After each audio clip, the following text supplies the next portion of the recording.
Друзья, привет всем, кто изучает русский язык с каналом Rustories. Сегодня я прочитаю вам рассказ от лица иностранца, побывавшего на матче по американскому футболу. Итак, поехали. Одним воскресным утром я отправился на стадион смотреть футбол. Но не наш европейский футбол, а американский. Об американском футболе я слышал много интересного, но никогда не видел его живьем. Почему он зовется футболом, непонятно. Это совсем другая игра. Американцы в мяч играют чем угодно, только не ногами. Но для американцев это самый популярный и любимый вид спорта. Как спектакль начинается с вешалки, так и футбол начинается с парковки. Десятки тысяч людей приезжают сюда с раннего утра, хотя матч только вечером. То, что происходит до игры, называется tailgate.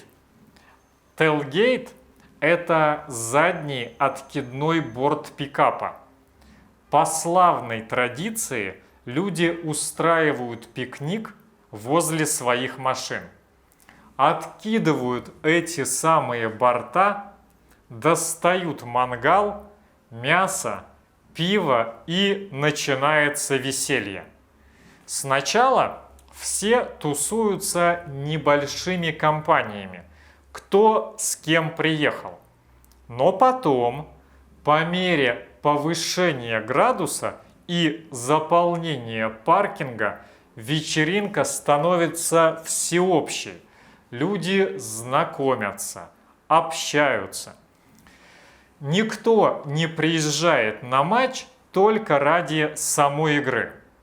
Тейлгейтинг ничуть не менее, а может и более важное событие этого дня.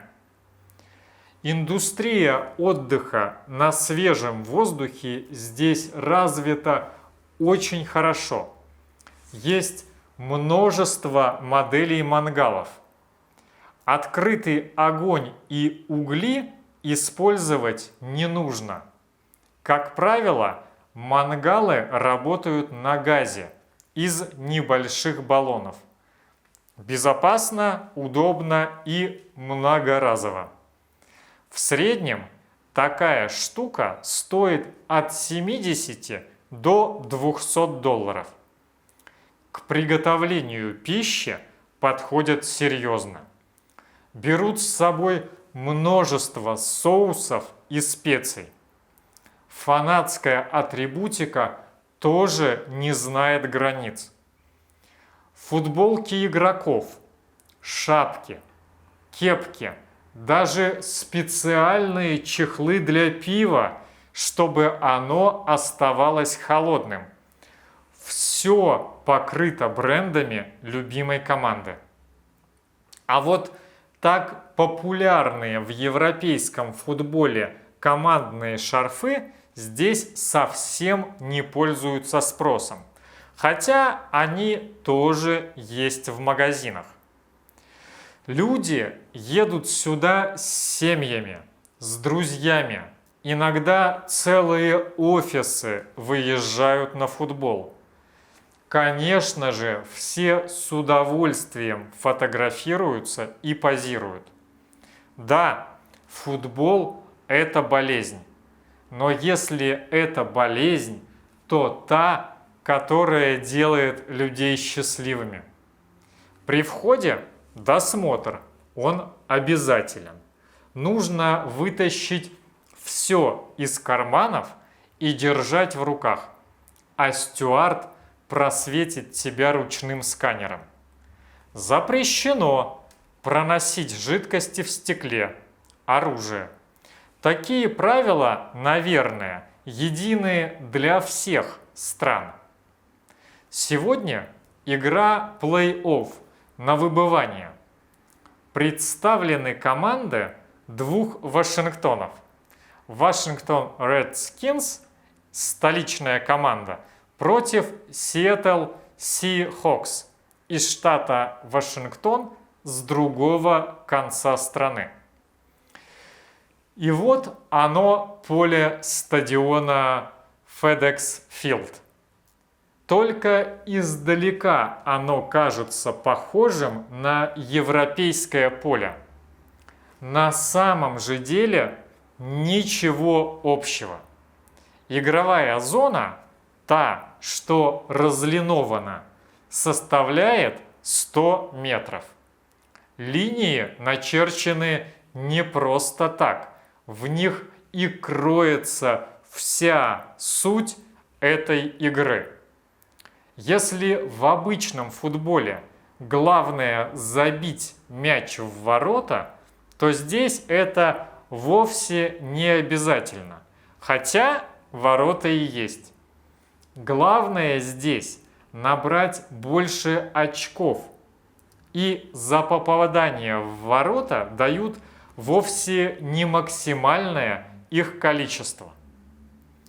Пока трибуны заполняются болельщиками, игроки разминаются на поле или в раздевалках. В белой форме команда Сиэтла. Красно-желтые – это команда Вашингтона. Поскольку для них это домашняя игра, то подавляющее большинство зрителей болеет за краснокожих. Кстати, шлемы здесь приняты не просто так. Американский футбол – игра очень жесткая. Здесь дерутся, как мне кажется, даже больше, чем в хоккее. О том, что игра вот-вот начнется, предвещает выход на сцену огромного марширующего оркестра. Ну и, конечно, девочки-черлидеры. Куда же без них?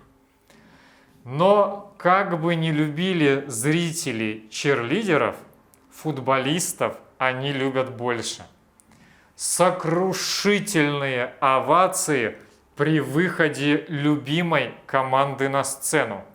Даже рок-звездам не достается таких аплодисментов. На футбольное поле выносят американский флаг. Исполняется государственный гимн. Поют все 80 тысяч человек.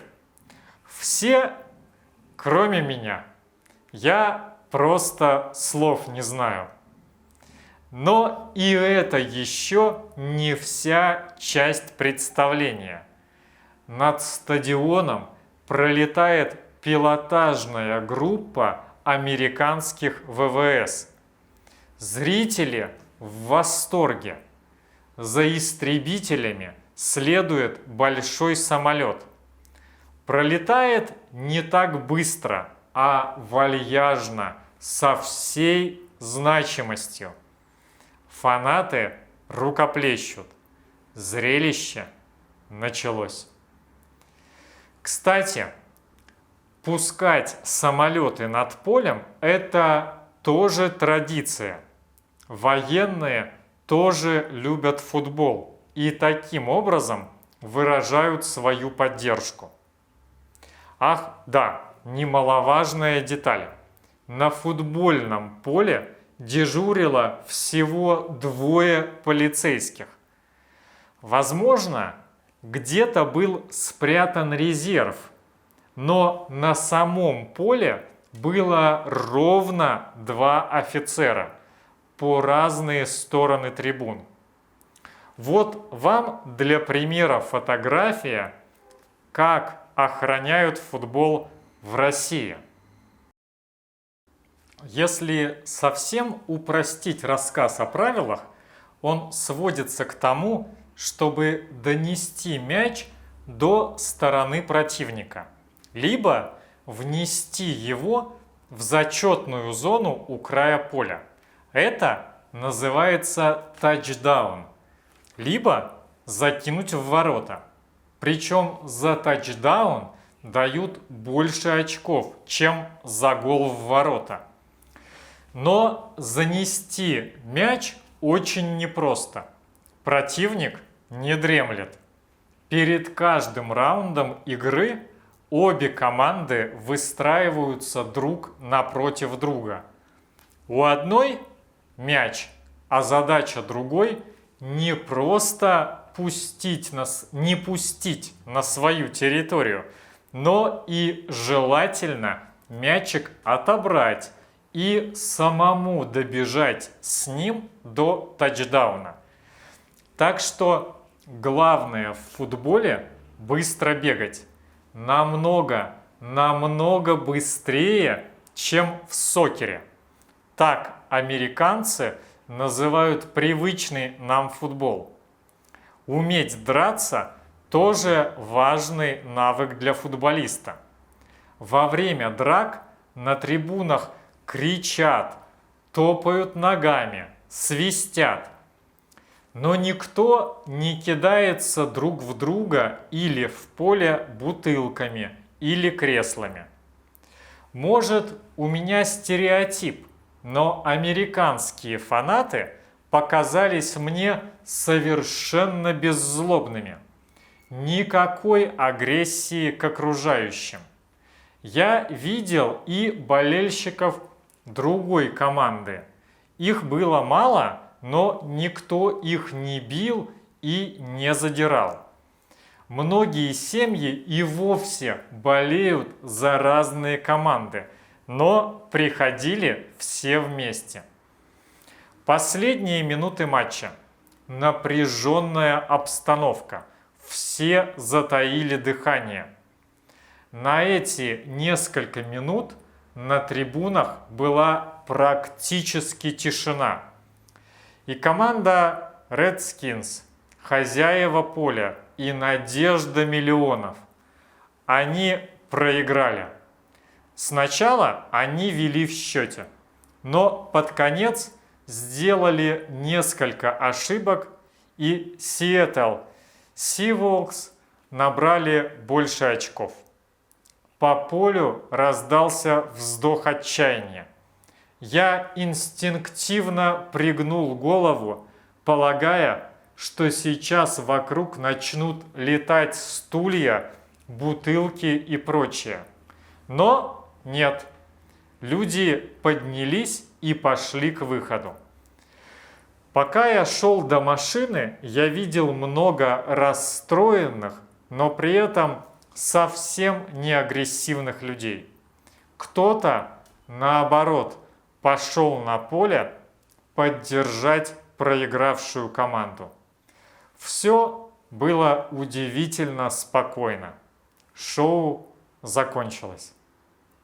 Друзья, вот такие впечатления от американского футбола у нашего сегодняшнего героя. А любите ли вы футбол? И давайте, наконец, разберемся, какой же футбол считать настоящим? Американский или европейский? Жду ваше мнение в комментариях. А у меня на сегодня все. Спасибо, что смотрели этот выпуск. Огромной вам удачи и пока!